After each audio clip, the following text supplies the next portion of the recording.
Hi, Taurus. This is Lee at Fresh Astrology. How are you? So we're talking about September 2019. And the way I'm going to structure this one is you guys can ask questions if you want to. And I'll try to see that when I click away to look at the chart, I can't see your comments. So I will flip back and forth and see if I can find questions. And first, I'm going to just do an overview of the month. And I'll tell you, like, kind of just to show my process. I truly believe in using every resource out there. There's no reason for you or me to do all the work by hand. So when I look for transits, I can visually look at a chart and kind of see what transits are coming up. And it's totally doable. But just to read you a quick list, and where you can also find a quick list for yourself if you're wondering what's coming up in September. I use Cafe Astrology. They just have a good list. Also, I use astro.com. Both are good resources. Astro.com has some really good writing. So the astrologers who write there I really enjoy their writing style. I think they're very knowledgeable, so it's a good place to learn. And then when I look at the chart, I have a software that does the chart for me. I don't cast it by hand. I don't do it by hand. But then I do interpret it myself. So when I'm looking at the chart and kind of quiet, I'm figuring out my own interpretation. And that's sort of what I'm doing behind the scenes here. So Taurus, let's get going with your September 2019 forecast. So got to put on my glasses to see Cafe Astrology and the chart here. September 10th, Jupiter is quincunx true node. Don't worry about what that means. When I do my interpretation of the chart, I'm telling you in a different way what it means. I'm just telling you in like your real life what it will feel like, what you might want to think about doing or noticing about yourself. That's the way I'll talk about it. So that's September 10. September 14, we've got 3 things going on. So when I see 3 or more things going on the same date, then I know this is kind of an important date. So September 14th, we have full moon in Pisces, Mercury enters Libra, Venus enters Libra. So, every month we have pretty much a full moon. And this time of year, it's normal to see Mercury and Venus, at some point during the season go into Libra. That's pretty standard. But when it's all happening on the same day, that's more unique. So there's nothing out of the ordinary with a full moon that happens, all the time. There's nothing out of the ordinary with Mercury and Venus doing what they're doing. It's the fact that they're all on the same day. So that makes September 14th and the days around it pretty interesting. September 18th, Saturn direct. September 21st, Jupiter square Neptune. There's another Jupiter interesting alignment. September 23rd, Sun enters Libra. Again, this happens every year. But if more stuff were happening that day, and there could be, because I do want to say that Cafe Astrology is giving you the highlights. They're not giving you an in-depth of every single thing, and certainly not in relationship to your own birth chart. But when will you post for Cancer? Hi, Daniela. Soon. Probably this weekend. I imagine I'll get it out to you then. Maybe not today, but let's see, we're on Taurus, maybe tomorrow. So maybe tomorrow, Daniela. Okay, so September 23rd, Sun enters Libra. September 28th, again, 2 things. We've got Saturn opposition true node. So again, the nodes are mentioned. And new moon in Libra. Again, this time of year, you would expect that, but it's the fact 2 things are going on in the same day. Probably more, you're welcome. Probably more things. And so, so what I was saying is, when you do look at a list anywhere online, and you see somebody's compiled a list of transits, unless it's a really, really, really long list and they've gotten very detailed, they're probably like, this list is just highlights. It's some of the peaks and maybe valleys if it's a really bad transit. I don't see anything troublesome here, but just know that that's not everything going on. We live in a vast universe and maybe a multiverse. And so there are many, many, many things going on. Just, I want you to have kind of an idea of the scope of it in the back of your mind when you consider just one thing, like, oh, it's a full moon, or oh, it's a new moon, or the sun's entering, my sign. That's really cool. And that is happening. But there are many, many other things happening out there. So just keep that in mind. And also as it relates to your chart, there's a lot more complexity here. So when somebody, for example, says, well, I need somebody next month, I can say, yeah, but it doesn't mean it'll be a love relationship. It may be a friend. It may be somebody from the past. I can make guesses, good guesses, but astrology is very complex, and it's challenging to read it accurately and to know exactly. I think be careful of thinking that someone's made an exact prediction, especially if they're doing this generally for, thousands of people. What I'm saying may not be exact for you. Just be careful. And even if you go to an astrologer and they're working just with your chart, think of it, kind of step back from it and think that the themes may be there. Maybe they'll get a direct hit, maybe not. But think of all the other themes, when I'm talking, think a little more loosely and broadly about it. I don't know if that makes sense, but what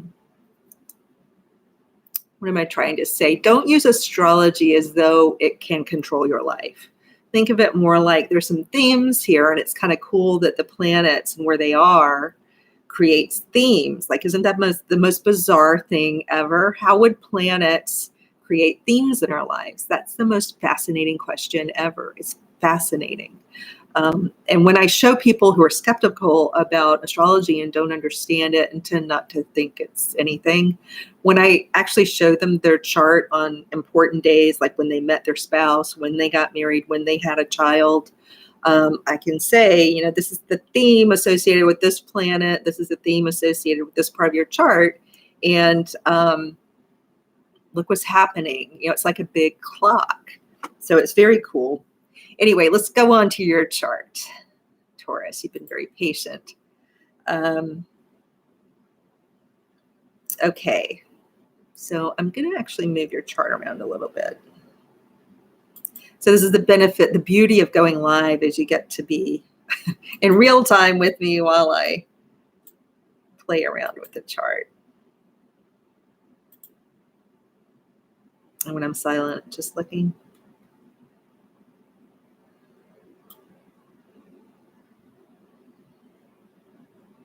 So I am going to focus toward the middle of the month because it is interesting that 3 things are happening on the same day.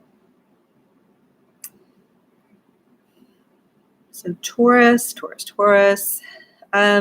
Well, it's a fun because so much is during the early part of the month, so much is in Virgo, which is a fellow earth sign.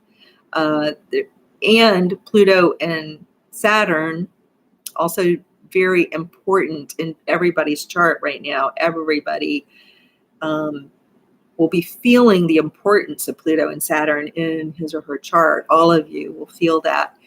It's going to be in different themed places on your chart. So if you think of going to a fun park, like Disneyland, Disney World, how they have themed rides, themed events, themed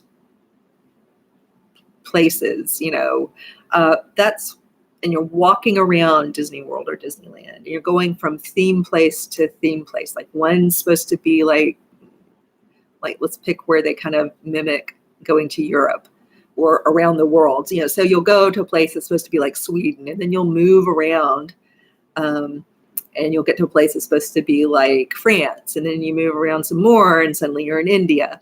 Well, and India and France and Sweden all feel very different, right? Like if you're in those countries, you notice that you're in a different country.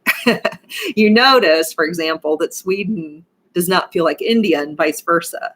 Different temperatures, different ways of doing things, different language. That's what it's like when the planets move around the sun and they go into different zodiac signs. And on your chart, they go into different areas that are called houses. And so, it's the theme that we're looking for here. How do the themes blend together? So the theme going on for Taurus, let's think for a minute what that might be. Overall, one of the bigger themes for Taurus has to do with school and learning and maybe traveling a lot, traveling to distant lands. If you're on the market for a second long-term relationship, that could be a big theme. If you have children going to college, that could play into it. There could be for many Taurus people. And sometimes you don't know that you've got Taurus strongly in your chart because you weren't born in late April or early May. But maybe your rising sign is Taurus, or maybe your moon is Taurus.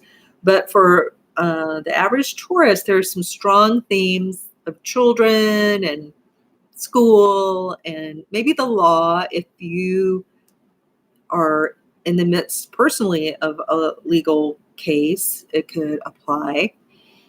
Or you're gearing up for something, if you're suing somebody or somebody's suing you, or if you work within the law somehow.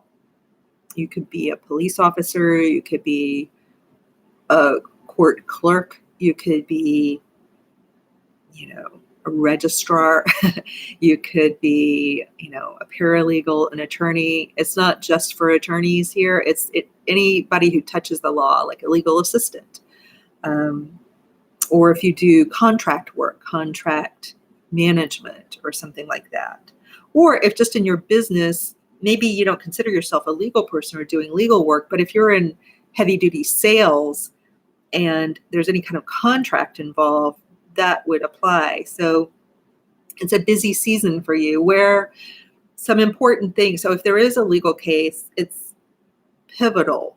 And I would be careful with it. Like let's just pick the narrow sliver of Taurus people out there who might be dealing with a legal case.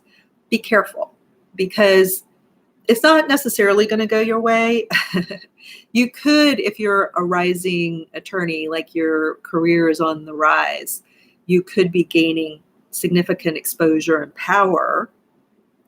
This also applies to politicians. Politicians usually, they do deal with the law, don't they? But often they're lawyers. That's how they get into politics.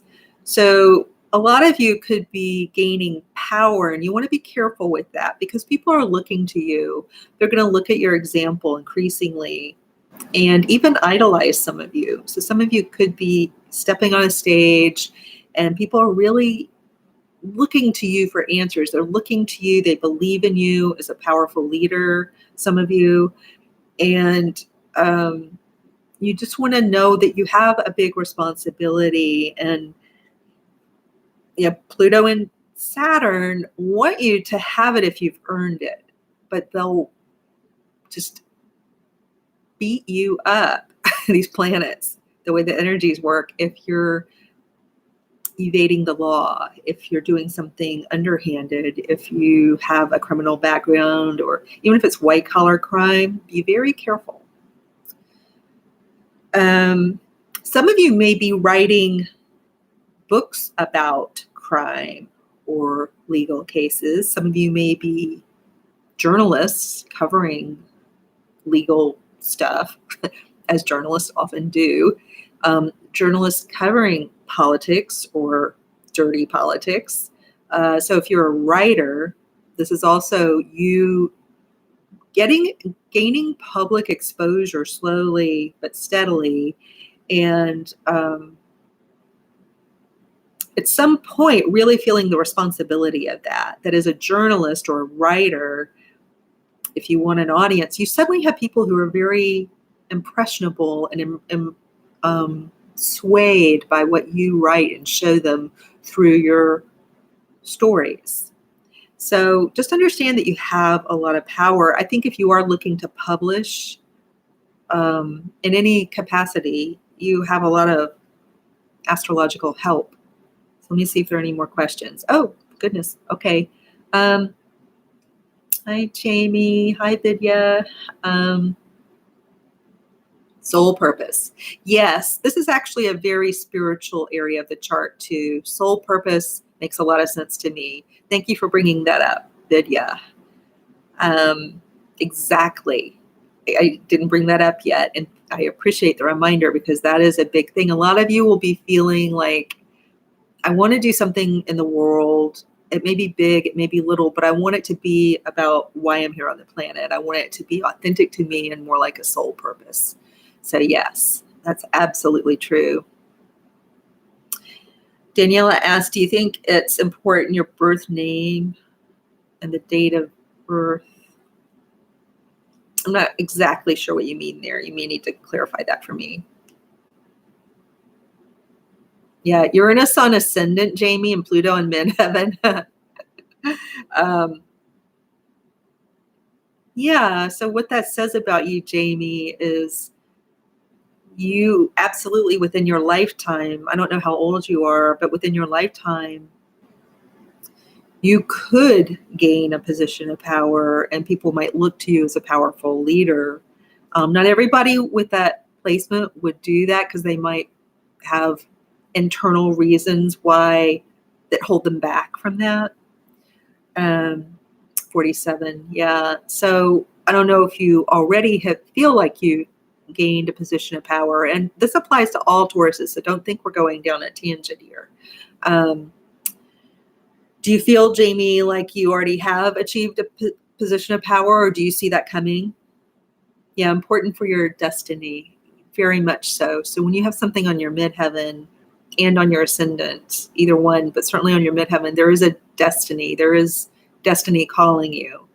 But it's for a particular thing. It's not destiny calling you to study butterflies unless you, I mean, maybe, but there's a heaviness to it. There's a responsibility to it. There's a bit of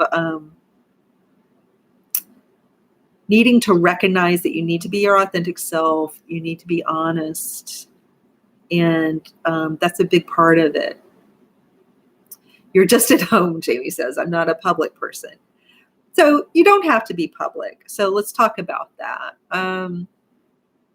Because it is just a theme. Like if you're not in the public eye, it's a theme. It's how you feel about where you're headed. And some people brought up good, like a sense of destiny. I don't know, Jamie, that if you feel that pull, that tug of destiny, the tug toward your soul's purpose and the question of why am I here on the planet? Why am I here now? What am I doing here? What's the meaning of life?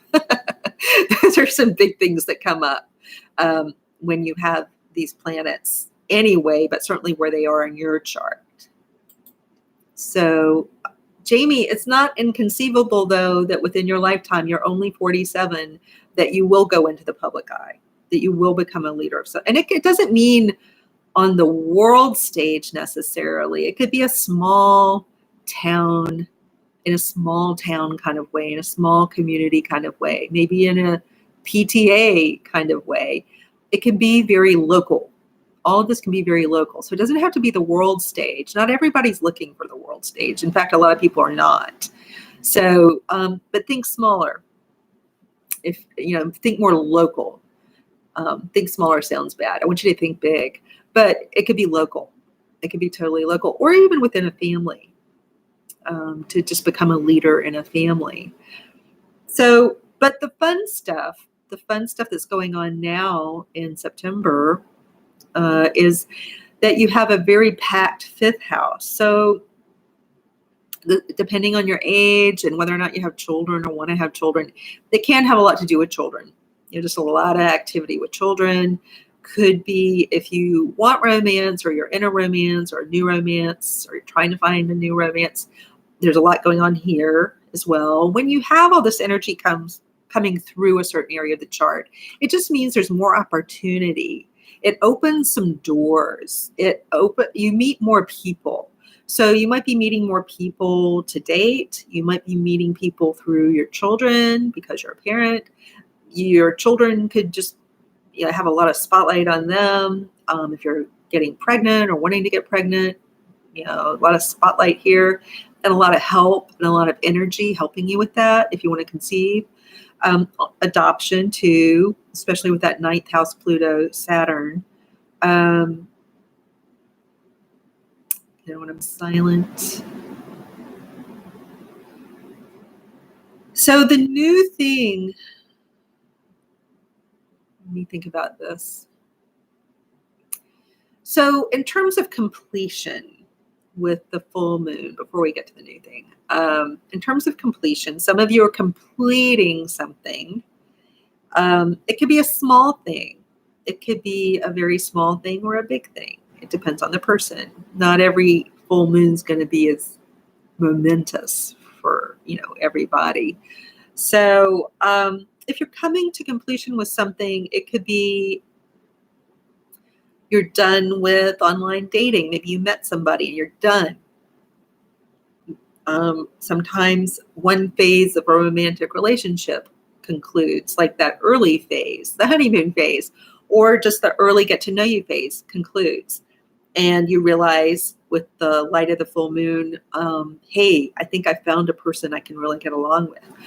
The reverse can be true as well. Hey, I think this person I've been dating, not so much. If you've been working on a creative project, or it could be a hobby, it could be for work, but something you're creating or have created, you come to completion mid-September. You feel like you've completed something. And you can see, in these moments of completing something, you have the ability to see, hey, it's done. And you can see it more clearly. Because sometimes you're really in the weeds when you're in the middle of creating. You can get very myopic and not see the whole thing. And you have this nice ability to see and appreciate something you completed or something your child has completed. You also have the ability to see what's going on in your romantic life. And it creates a doorway, like an opportunity to move to some new place being a place in your mind, a place in your heart. And then later in the month, you start something new that has more to do with your schedule. So a new kind of schedule, something new at work. And there's maybe just new energy, fresh energy that you can pour into your daily grind. If you feel it's a grind, you get a lot of energy at this time of year just to go for it and plow forward. And it's a time of regeneration there later in the month of September. And maybe some new people coming in to help you at work or new people being hired, but fresh energy in your daily schedule and also fresh energy in the area of health and friendship. So a lot of fresh energy to help you get back in a gym routine or to get to the doctor and just to get things done around your health. So that's kind of where the energy, it's starting like really fun placement to have everything in Virgo for you guys. So it could be a very fun start to the school year or just to the start of September. And then you move more toward taking care of things, practical things. And the energy goes more toward getting things done. So let me see if you guys have any more questions.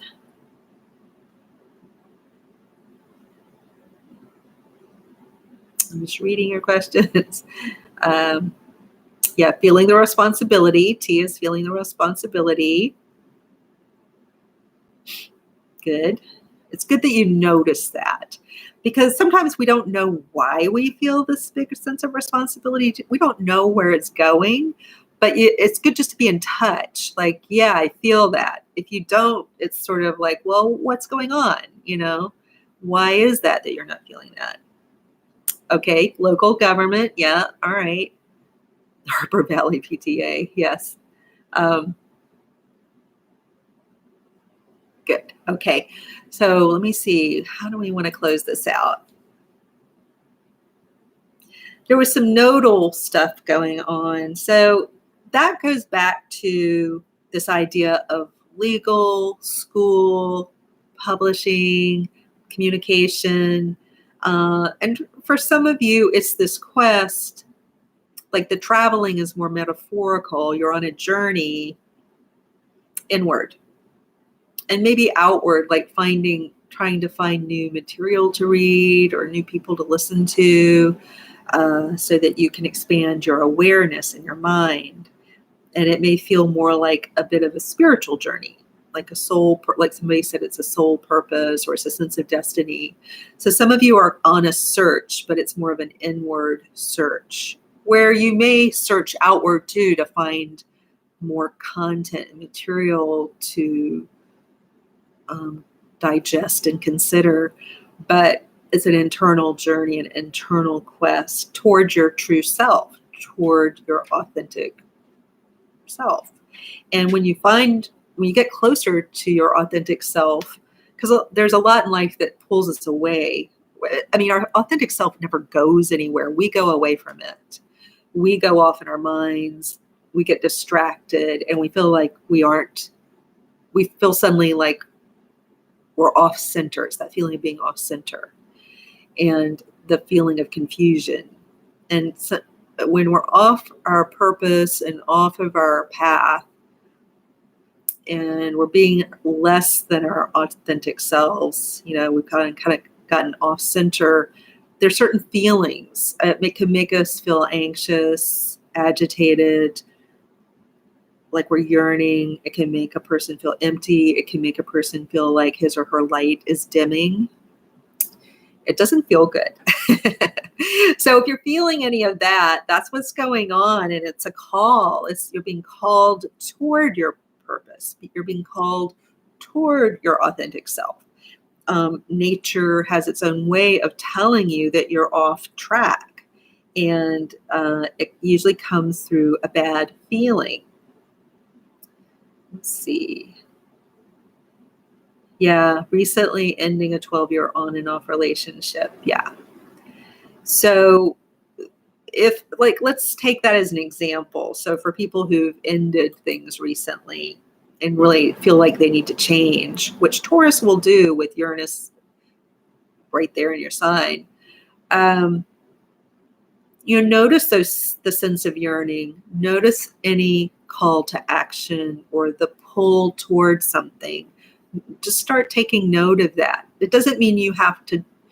Taurus doesn't always leap into things very quickly, but just like start keeping a journal of what you feel called toward, pulled toward, and notice that. Notice, because with Uranus, you are in for some kind of a big remake, which goes all the way in down to a soul level. It's it's not like a surfacey makeover. It won't be a surfacey thing. It may include surfacey stuff. You may start dressing differently, cutting your hair differently, dyeing it a different color, or suddenly not dyeing your hair. You'll be doing a lot of personal change during this time. But September is a fun month for you in general. It feels good. So a lot of you just enjoy the energy you have in September. And if you're feeling a little down or you tend to look at the glass as half empty, one quick fix is to start noticing the things that are going right, the things you do have, and try to connect to the goodness that is there, rather than the stuff that you're not so happy with. All right, guys, I will see you again in October. Oh, Jamie, sorry your mom passed in February. That's sad. Yeah. And just notice where you are on a journey, like when things do end, when people do leave or pass away. Notice the journey you've been on as a result of that, the reaction you have to it, what's going on for you. Often when somebody close to us dies, we start to realize what we're not doing with our lives that we would like to do with our lives. It's a very normal reaction. So just notice that, again, it's like nature has its own way of talking to you, and you are nature too. You're a part of nature. So there are these natural ways that you get your own attention. It's like a little tap on the shoulder. So when there are endings, you just start to notice the change going on inside of you, and you'll get pulled into different directions, maybe toward your more authentic path, your more authentic self. And just notice where you're getting pulled and led. It can be fun. It can be like a game.